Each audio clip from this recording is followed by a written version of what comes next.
Padre Pizzaballa foi reconfirmado custódio da Terra Santa. Nomeado pela primeira vez em maio de 2004, ele guiou até hoje a custódia e continuará a guiá-la até 2016.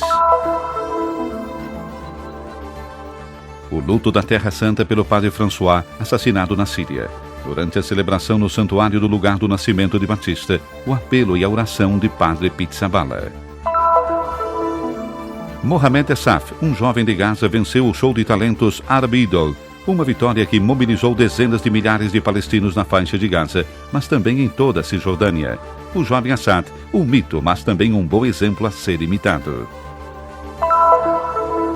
Voluntários ao serviço da Terra Santa. Os homens e as mulheres da Associação Romano Gelmini colocam-se à disposição da custódia, mantendo vivo o desejo de seu amigo que faleceu em uma idade jovem, e a quem é intitulada a associação. Revive o sítio da antiga Siquém, perto de Nablus. Foi reaberto pelo Ministério do Turismo e da Antiguidade Palestina através da criação de um parque arqueológico destinado a visitantes estrangeiros e locais. Muitas as referências bíblicas e históricas ligadas a este lugar. Continua com o segundo episódio a série dedicada a Abraão, o patriarca da fé, mensageiro de Deus e pai de todos os profetas, figura de referência para as 3 religiões monoteístas.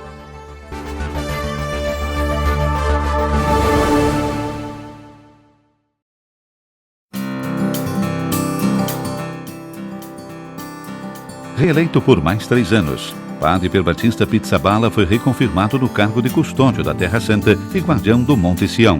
Ele foi nomeado pelo Definitório dos Frades Menores com uma decisão que, como previsto pelas Constituições Gerais da Ordem, foi depois aprovada pela Santa Sé, que deu a notícia hoje, 28 de junho de 2013, contemporaneamente ao anúncio feito aqui em Jerusalém pelo Núncio Apostólico, na presença do visitador-geral Frei Renato Beretta.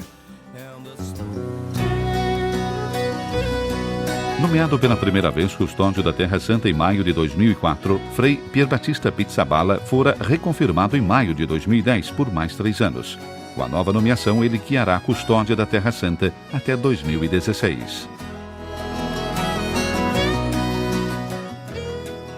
Portanto, há 9 anos, Padre Pizzaballa ocupa esse cargo. Na sua qualidade de padre custódio, Frei Pizzaballa acolheu o Papa Bento XVI na sua peregrinação à Terra Santa em maio de 2009 e a Chipre em junho de 2010. O papel do custódio da Terra Santa é de importância decisiva na administração da custódia, que ao longo dos séculos, em nome da Igreja, cuida dos lugares santos de modo incondicional e se compromete a apoiar a presença cristã na Terra Santa. A nomeação do custódio da Terra Santa ocorre na véspera do capítulo da custódia, que, presidido pelo visitador, se realiza de 1º a 15 de julho em Jerusalém. A importante reunião dos delegados eleitos pelos frades tem a tarefa de fazer um balanço da vida da custódia da Terra Santa e fornecer orientações para o caminho futuro. Ao capítulo e ao reconfirmado custódio, os melhores votos de um sereno e fecundo trabalho.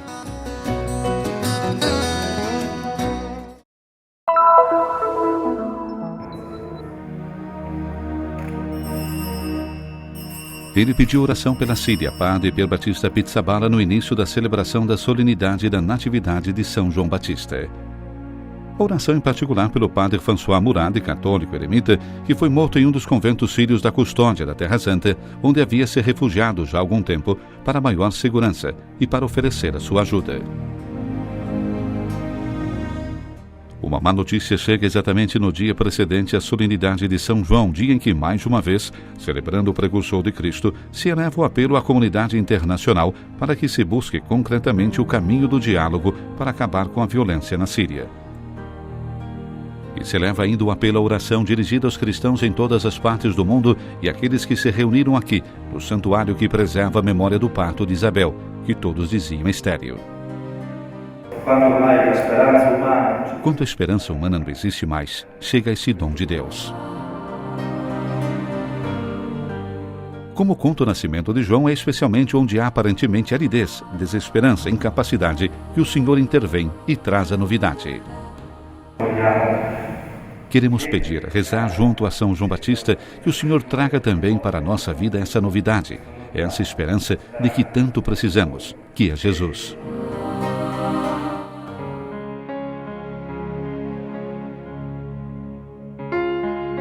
O local que abriga essas memórias está localizado na aldeia de Ain Karem, a poucos quilômetros de Jerusalém. Aqui a tradição afirma que vivia o profeta Zacarias com a sua esposa Isabel, e aqui então se levou o canto do Benedictus, recordado em muitas línguas no pátio que circunda a basílica, construída ao redor da gruta onde João Batista nasceu.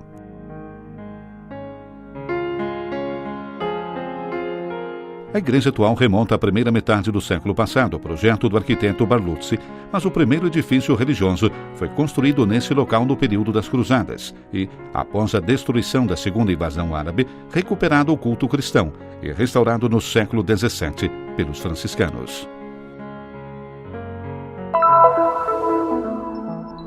No final, é ele o vencedor, Mohamed Assaf.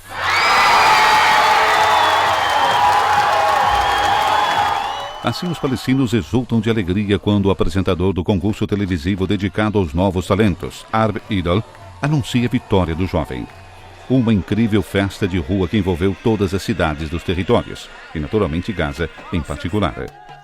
Toda a faixa de Gaza, que tinha vivido um fim de semana de incertezas, em febril espera pela possível proeza desse jovem estudante de jornalismo, tinha saído em massa pelas principais ruas, pronta para festejar o grande momento. Uma imagem pacífica de uma emoção incontida que superou até mesmo aquela vivida na noite de 21 de novembro último, a trégua conseguida após uma semana de intensos combates. Dessa vez, no entanto, não há disparos ou slogans políticos, mas simplesmente alegria e orgulho pela vitória de um deles, um jovem humilde que cresceu no campo de refugiados de Khan Yunis. Mohamed Assaf, مواليد ليبيا. Mohamed Assaf nasceu na Líbia em uma família de refugiados e chegou a Khan Yunis com 7 anos.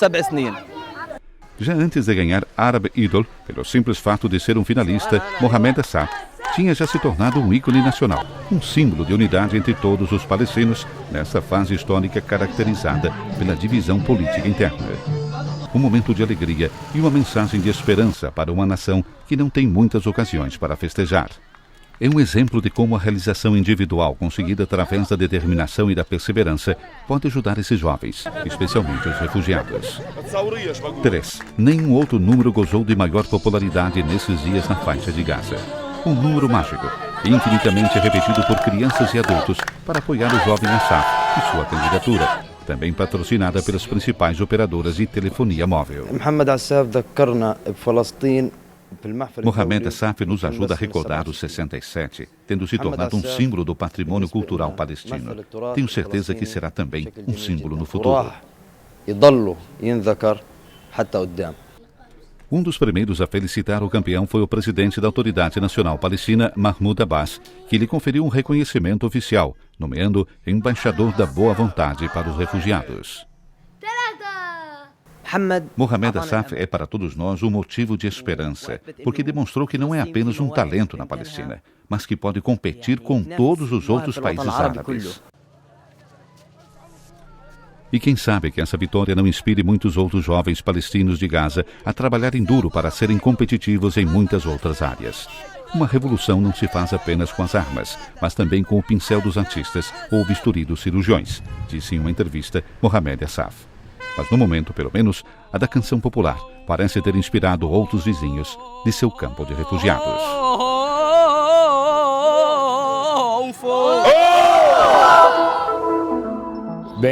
Eu venho aqui desde 2004.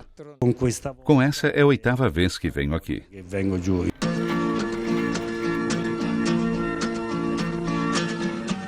São já 9 anos que os voluntários da Associação Romano Gelmini vêm dar uma mão à Terra Santa.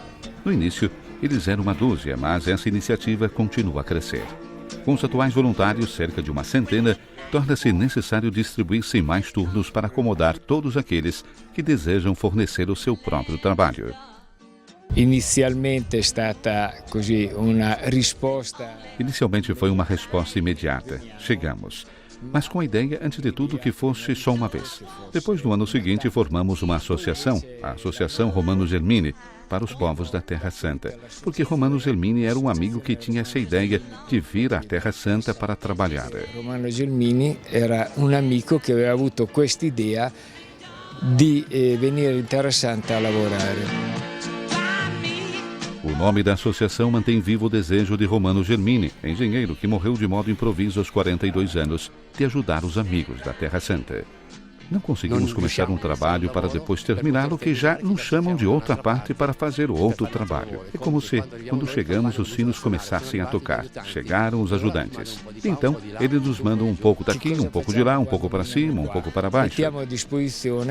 O que fazemos quando chegamos aqui? Nos colocamos à disposição, alguém também o seu profissionalismo, mas muitos de nós simplesmente a sua disponibilidade para fazer algo que nos pedem de útil.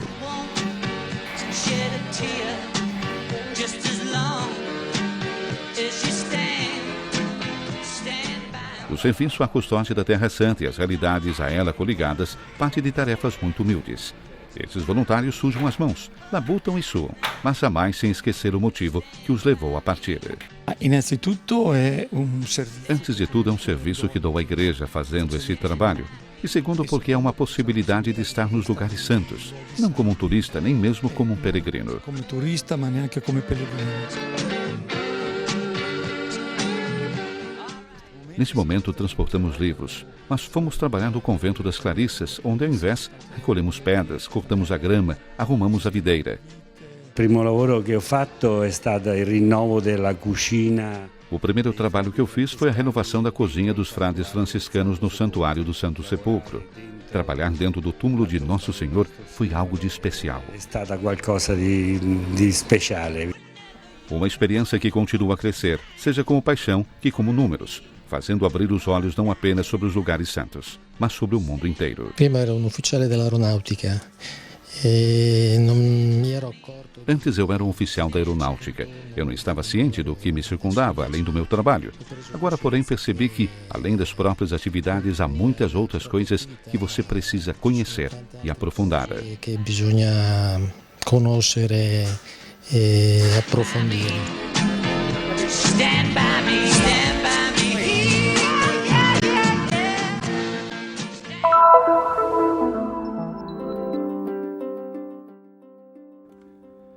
Entre as colinas da cidade de Nábulos, na região centro-norte da Cisjordânia, está o sítio de Bel Balata, que corresponde à cidade histórica de Siquém, que a Bíblia faz referência em várias ocasiões.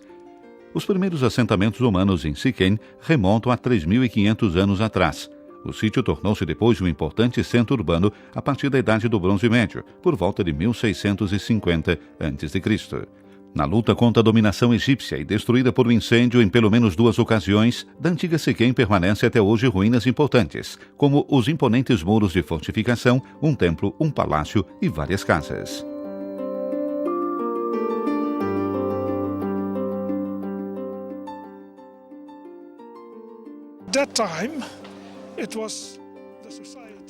Naquela época, a sociedade era composta de uma unidade de grandes dimensões que possuía vários elementos culturais sofisticados e, ao que parece, laços políticos muito fortes.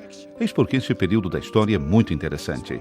Havia conexões internacionais com Anatólia, Egito e Síria do Norte e até mesmo a Mesopotâmia do Norte.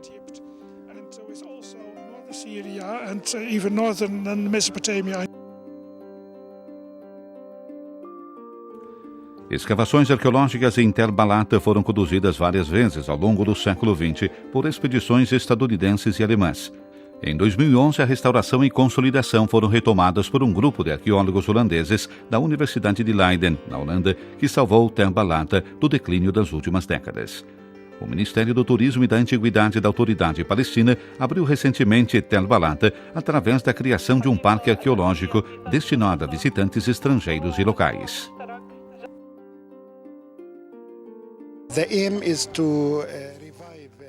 O objetivo é revitalizar o turismo na região de Nábulos, que é de grande interesse do ponto de vista cultural, histórico e religioso.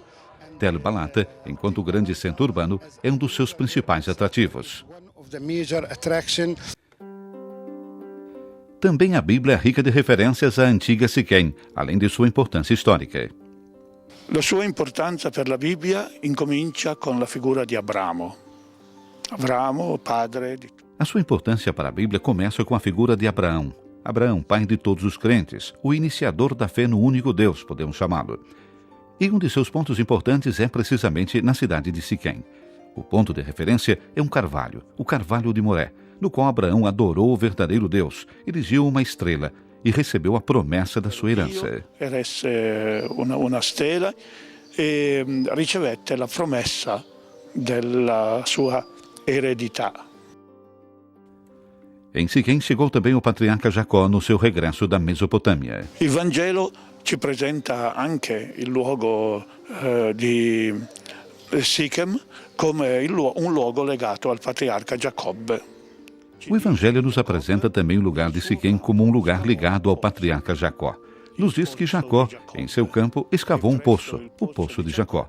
E nesse Poço de Jacó, Jesus encontrou a mulher samaritana. Pediu-lhe para beber uma água material, que, de acordo com suas palavras, jorra para a vida eterna. Una che, secondo le sue parole, zampilla per la vita eterna. Profundo 40 metros, o Poço de Jacó está localizado a apenas algumas centenas de metros de Tel Balata. No lugar foi construída uma bela igreja greco-ortodoxa, ainda hoje uma das metas mais apreciadas pelos peregrinos na Terra Santa.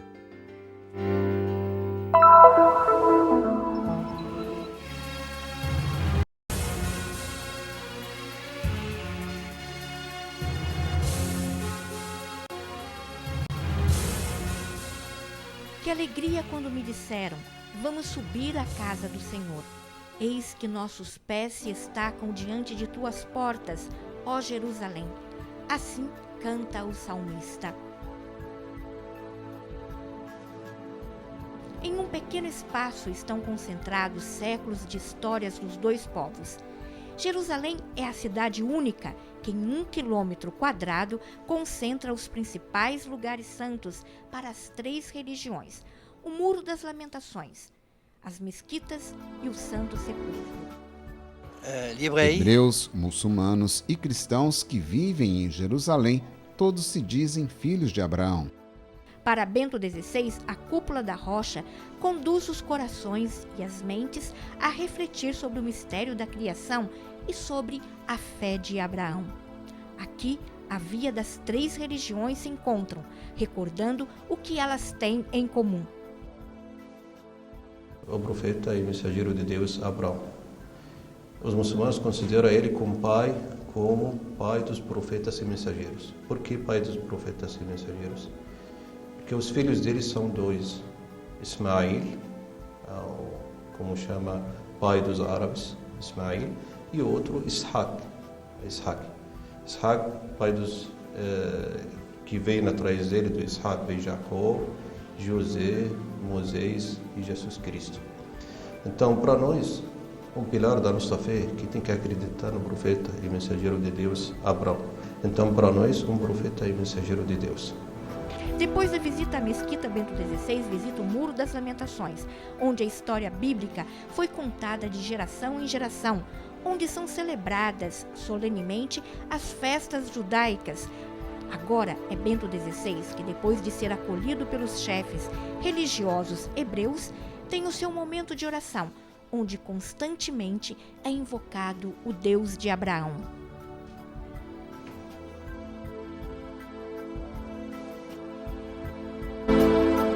Abraão é o nosso patriarca, né? O monoteísta de toda a história da humanidade, aquele que rompeu com uma tradição de idolatria, da crença em múltiplos deuses, e iniciou uma crença em um único Deus, aquilo que depois recebeu o nome do monoteísmo ético, que é a crença em um único Deus e a aproximação em relação a esse mesmo Deus por meio de um comportamento comprometido com a ética. A história do povo hebreu não pode ser separada da história de sua religião. Há uma ligação tão íntima que torna difícil falar separadamente de uma delas. O povo hebreu, hoje Israel, é descendente de Isaac, o filho da promessa de Deus a Abraão, que seria sacrificado. Ao contrário do que a tradição cristã e judaica afirmam, a tradição muçulmana diz que quem seria sacrificado não seria Isaac, mas Ismael. E os muçulmanos fazem a festa do sacrifício, matam um cordeiro para recordar os méritos de Ismael. justamente porque os árabes são os filhos de Ismael, enquanto os hebreus são filhos de Isaque. Também os cristãos reconhecem que temos um pai comum que é Abraão, o patriarca da fé.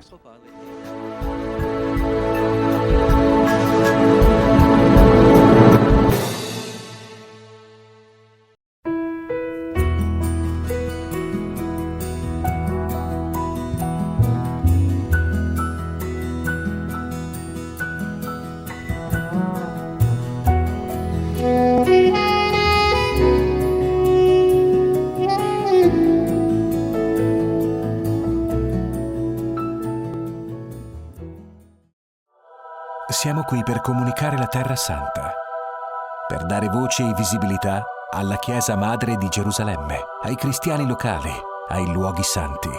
Siamo qui per mostrare a tutti le tante storie quotidiane dimenticate di fatica, di coraggio, di fede.